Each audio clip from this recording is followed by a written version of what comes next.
दोस्तों, क्या आपको पता है कि आरबीआई ने 35,000 किलो सोना बेच दिया है। मतलब कि 35 टन सोना बेच दिया। वजह, रुपया गिर रहा था। हाँ, ऐसी एक नहीं, ढेर सारी न्यूज़ है।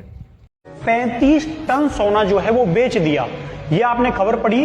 35 टन जो सोना है वो आरबीआई को बेचना पड़ा। 35 टन सोना, सोचिए 35,000 केजी सोना जो है वो बेच दिया है। इस बात पर कि ज्यादा खर्च, कर्ज और टैरिफ का दबाव था और भारत की जो तिजोरी है वो खजाना जो है वो खाली हो रहा है और लगभग 60,000 करोड़ रुपए का है नुकसान हुआ है। करेंसी को नियंत्रित करने के लिए इतना सोना देश का बेच दिया। ये एक खबर नहीं, इधर भी देखो, न्यूज 18 की खबर है कि रिजर्व बैंक ने कहां खर्च कर दिया 60,000 करोड़ रुपए, पता ही नहीं। और इन्होंने इसको घाटे को कवर करने के लिए देश का 35 टन सोना बेच दिया।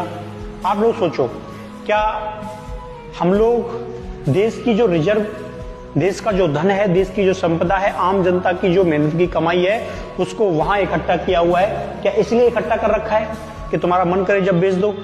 है ये जो करेंसी कवर करने के नाम पर कर रहे हो, क्या जरूरत पड़ रही है देश का सोना बेचने की? और क्यों बेच रहे हो? कम से कम देश के लोगों को तो पता होना चाहिए उसका कि भाई हमारे ऊपर ये चल रहा है। सीधा खबर आती है 35 टन सोना बेच दिया। क्या ही मजाक चल रहा है? आप लोग क्या सोचते हो? क्या रिजर्व बैंक को ये राइट होना चाहिए कि जब मन करे जब ये सोना जो है वो बेच दो?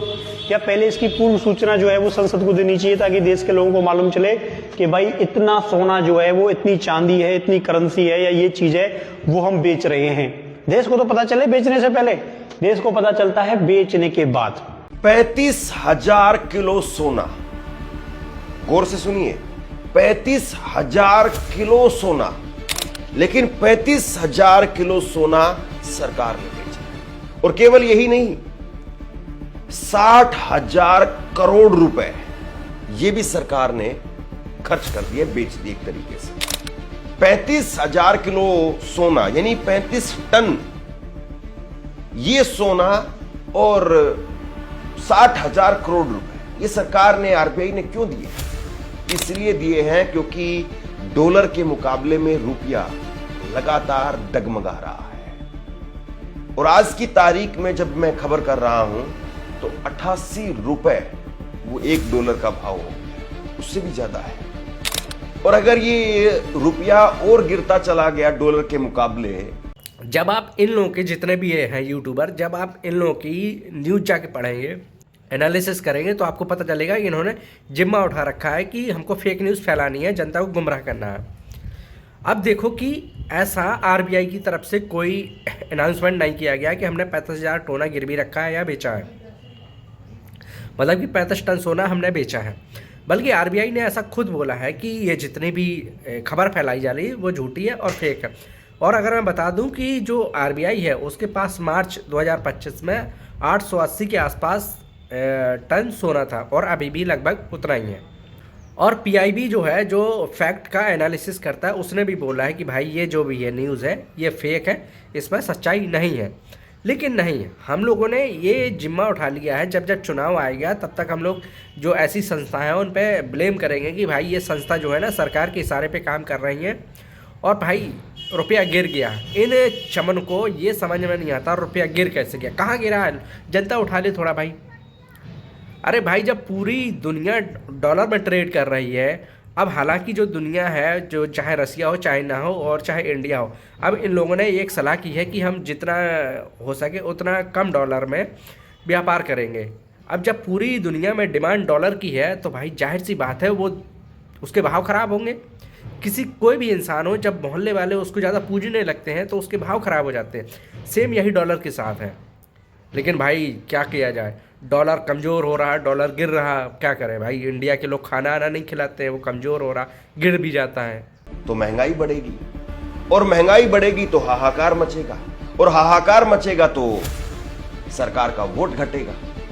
इसलिए 10 दिनों तक किसी तरीके से चीजों को बचा करके रखना है। 10 दिन बाद में महंगाई बढ़ जाएगी तो फिर भला कौन बात करने वाला है। लेकिन अभी अगर इसी तरीके से पैसा गिरता रहा, रुपया गिरता रहा, तो फिर जाहिर सी बात है पेट्रोल बढ़ेगा, डीजल बढ़ेगा गैस बढ़ेगी, जितनी भी चीजें जो बाहर से आ रही है, अमेरिका से आ रही है, दूसरे देशों से आ रही है, वो सारी बढ़ जाएंगी। और उस सब को बचाने के लिए आरबीआई ने अपने फॉरेक्स रिजर्व से ये 60,000 करोड़ रुपए वो मार्केट में डाल दिए, ताकि किसी तरीके से रुपया बचा रहे, रुपया और नहीं गिरे। देखा भाई, आरबीआई ने 60,000 करोड़ रुपया शेयर मार्केट में यानी मार्केट में इन्वेस्ट कर दिए। अब इससे क्या होगा कि रुपया गिरेगा नहीं, यानी डॉलर डर जाएगा और डॉलर का जो स्तर है वो नहीं बढ़ेगा, मतलब कि डॉलर और रुपया में डिफरेंस नहीं आएगा ज़्यादा। अरे भाई, इससे डॉलर को क्या लेना देना है, तुम कितना रुपया इन्वेस्ट कर रहे हो मार्केट में। समस्या तो ये है कि तुम जो इंटरनेशनल मार्केट है उसमें डॉलर को कितनी अहमियत दे रहे हो और डॉलर की अपेक्षा अपने रुपया में कितना व्यापार कर रहे हो।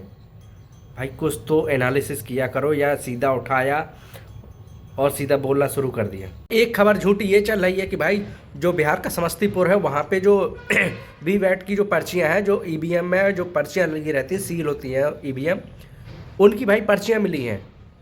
अब इस पे हंगामा कर दिया, और वो भी हंगामा किसने किया? आरजेडी ने।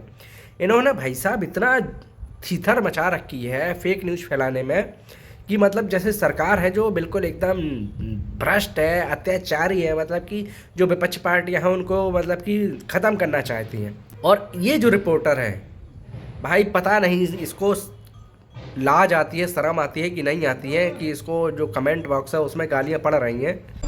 रखो तो और किसके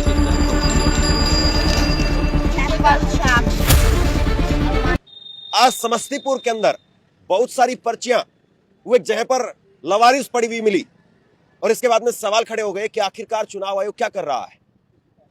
जरा ये तस्वीर देखिए आप, ये समस्तीपुर के सराय रंजन विधानसभा क्षेत्र की तस्वीर है, जहां पर केएसआर कॉलेज के पास में सड़क पर भारी संख्या में वीवीपैट की पर्चियां वो मिली है। इस मामले में इलेक्शन कमीशन को आखिरकार एक्शन लेना पड़ा, लेकिन उससे पहले सवाल ये है कि वीवीपैट की पर्चियां वो लवारिस कैसे पड़ी थी साहब?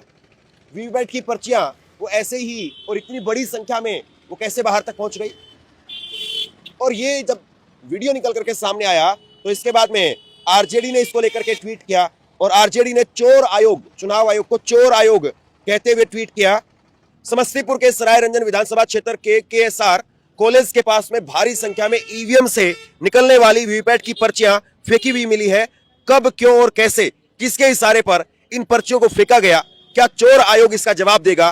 क्या यह सब बाहर से आकर के बिहार में डेरा डाले हुए लोकतंत्र के डकैत के निर्देश पर हो रहा है? इस फेक न्यूज़ की वजह से क्या हुआ कि जो एआरओ होता है उसको सस्पेंड कर दिया गया है, चुनाव आयोग ने उसको हटा दिया। अब देखो ये जो पर्चियां हैं उनका क्या मामला है। देखो, जब ईवीएम होती हैं वो सील होके आती हैं और सील होके जाती हैं, लेकिन जब ईवीएम चेक होने से पहले उसमें की जाती है मॉक पोलिंग। मतलब कि जैसे जब हम लोग एग्ज़ाम देते हैं, फाइनल एग्ज़ाम देते हैं, तो जितने भी स्टूडेंट हैं वो मॉक टेस्ट देते हैं, वो अपना देखते हैं कि हमको कितना आता है। सेम वही हाल इसमें है। जब इसमें मॉक पोलिंग की जाती है तो अधिकारी भी होते हैं, जो पार्टियों के नेता होते हैं वो भी होते हैं, लेकिन ये चीज़ कोई नहीं बताएगा, कोई भी नेता नहीं बताएगा।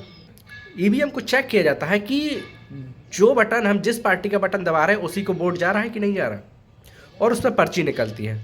वही पर्ची इनको दिखाई जा रही है, वो फेंक दी गई है। अब हालांकि ये पर्चियाँ नहीं फेंकनी चाहिए, बवाल इससे होता ही होता है। अब जब पूरा इलेक्शन ख़त्म हो जाएगा, जब उन ईवीएम में वोटिंग हो जाएगी, तो क्या होगा कि वो जो ईवीएम है वो फिर से सील हो जाएंगी और चली जाएंगी, जो चुनाव आयोग है उसके पास चली जाएंगी, और उसकी जो देख रेख है वो डीएम करते हैं।